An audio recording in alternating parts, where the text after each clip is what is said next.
Sharon. This is Gina. At an emotion-charged meeting, the parents of a mentally ill killer meet the family of his victim. They've come to explain how they repeatedly tried to get their son hospitalised before the killing, knowing he was disturbed and potentially violent. We came to explain to you, basically, how hard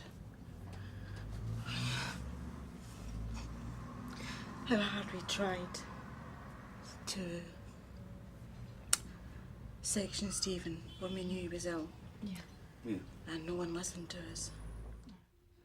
Acute schizophrenic Stephen McBain killed taxi driver Peter Lewis outside a public house in Ruislip last November. In his disturbed state, he believed he was attacking a KGB agent.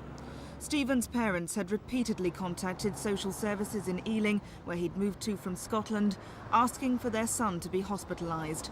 After the young man attacked his father with a knife, Ealing Social Services and a doctor visited Stephen at a hostel where he was living. They didn't have his files from Scotland and together diagnosed him as neither mentally ill nor a danger to others. 2 months later, Stephen killed Peter Lewis. Ealing Council were unavailable for interview today. In a statement, they said it was the doctor's responsibility to make his assessment based on what he saw of the subject's condition. The doctor was told what McBain's father had said when asking for Stephen to be hospitalised, but that was the only evidence available at the time that Stephen was suffering from schizophrenia. They knew. Both families are calling for a public inquiry. 2 MPs have now taken up the case.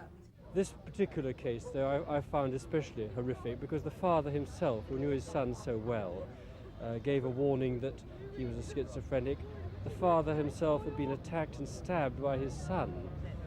That's really something, I think, quite beyond the normal bounds. We're talking about the council of a year ago, and I'm very concerned that somehow a solution wasn't found.